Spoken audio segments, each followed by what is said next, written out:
As I was preparing my meal choice for today, a family member just made a comment. They said that it looked really, really little.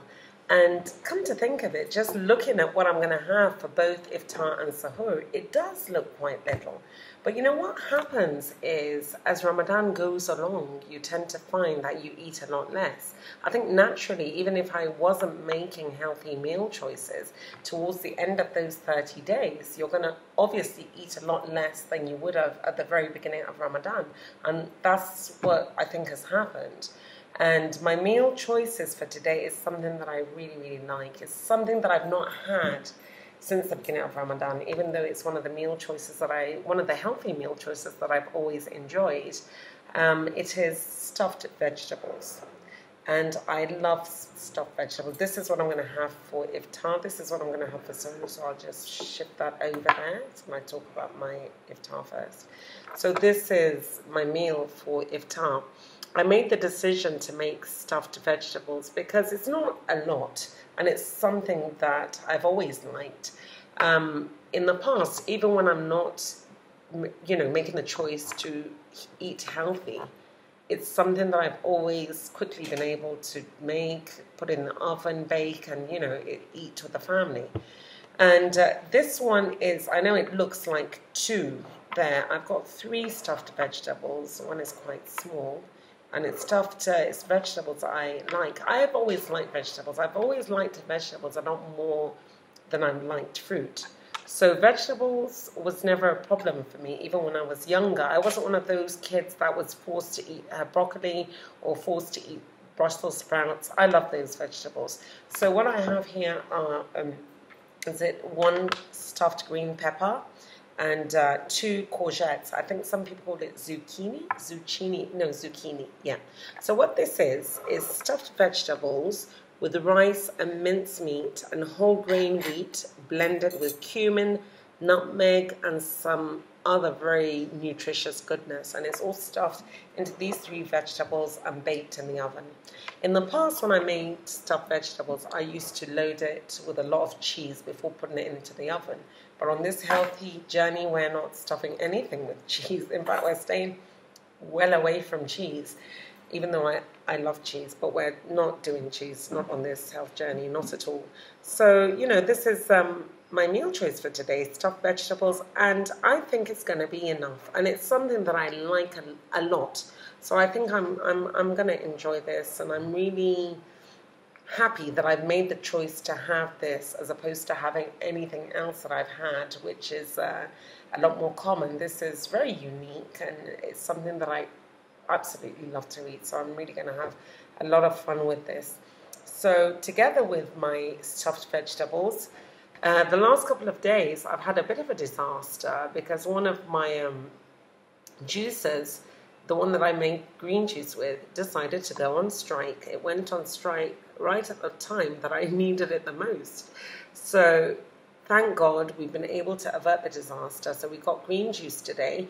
This one is a combination of vegetable and fruit. And even though I've spoken in the past about the fact that I enjoy the vegetable one more than the fruit one, or the combination of the fruit and the vegetable, because I've not had green juice for a couple of days, I don't mind. I'm going to enjoy it. This is lettuce with kale, cabbage, cucumber, pear, apple, celery, and a bit of mint. I absolutely love mint. I just love that smell, slight aroma of mint and that minty taste. So I've got that in there, and I know I'm going to enjoy it. And as you can see, I've put it in a very large glass. If only it's like me putting a sign saying that I've missed my green juice, so I've got it here. I'm going to enjoy this. And because you can't see it, I don't think it can show, but it's actually really, really cold. So I'm really going to take my time. This is going to be what I'm going to break my fast with after I take my 3 dates. This is what I'm going to drink next, and I'm going to take my time and really savor that. Maybe even use a straw just to enjoy it slowly. So together with that, we've got sparkling water. We always have to have sparkling water.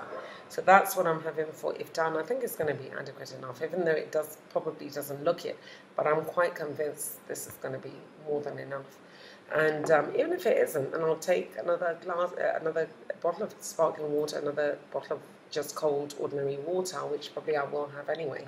So for Sahoor, sorry, I'm going to have chicken sandwich. I know I've had sandwiches in the past for iftar. I don't think I've had chicken sandwiches. I like chicken sandwiches. I've had, I think, roast beef sandwich, and I've made a couple of egg sandwiches, which I like as well. But this is chicken sandwich. Inside I've got some mushroom. I love mushrooms.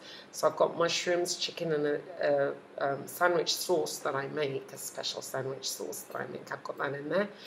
No butter, no low-fat mayonnaise. It's just that the sauce itself, it's low-fat, and I guess in the sauce there's a bit of low-fat mayonnaise in there anyway. So I've got that in there with some lettuce. I've got some spring onion there as well. So, and parsley, a bit of parsley. So that's my iftar, my sahur. Probably, well, definitely, this is not going to be the one that I'm going to actually eat for sahur. I'll probably wake up in the early hours of the morning and make one that's a lot fresher. But it's going to be similar to this, and then toast it right at the end. So what I'm having today together with my sandwich for sahur, in the last couple of days I've had smoothies, I think for both iftar, or was it in the last day, for both iftar and sahur. So today, to commemorate the fact that we got a juicer, we're going to have two different kind of juices. When people talk about green juice, I don't think it necessarily means juice that is always quote-unquote green.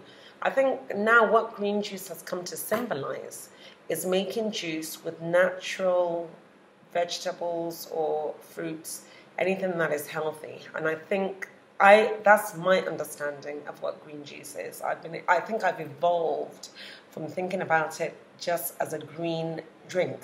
I've evolved from that, and I when I say green juice, I'm talking about a healthy juice made from natural ingredients. So what I have here is another variation of green juice, even though it's blood red. Now, those that have followed this journey or watched some of my other videos will know that I absolutely love beetroot, and there's a lot of beetroot in here. And this green juice or red juice, whatever you want to call it, is made with apple, celery, carrot, orange, really nice, big, bright, sweet oranges, beetroot, celery, apple, carrot, beetroot, and carrot. Sorry, let me start again. Apple, beetroot, carrot, orange, and celery. So that's what this is, and it's really very nice. And the colour I love food or dessert that's red. There's just something really how decadent, I think, about having food that's red. So I actually like the colour red anyway, so I'm really going to enjoy this. When I wake up in the morning, I'm going to put this back into the fridge, and in the morning when I wake up to make my sandwich, I will have it together with my glass of green/red juice. Or I'll probably have it with 2 glasses, because I can't even wait to have this. It looks so, just talking about it, I'm virtually salivating. Just look at it. It's beautiful. I really think it's quite beautiful. So I'm really going to enjoy this. I'll put the ingredients down in the recipes down in the more info box for all of this. And I'll also put, maybe if I don't put the recipes down, I'll put the links to where the recipes can be found on some of my other social media outlets and platforms down on the more info box. And sometime in the future, I think I will make videos demonstrating how I make some of these meals, because I think it's a lot easier when you see someone making it as opposed to just reading, the recipe and trying to follow it. It's a lot easier to watch them making it and put in a pause when you need to. I think it's great. It will be a good adventure, I think, for myself and those who want to kind of replicate some of the things that I eat. So I will do that sometime, hopefully, or I will try to do that sometime in the future. And I will also put the variation, because like for every meal there are different variations of making it, 4 or 5 ways. The meals that we make, or I make, or myself or my sisters or my mom makes, we make the variation depending on who we're cooking for or where we are.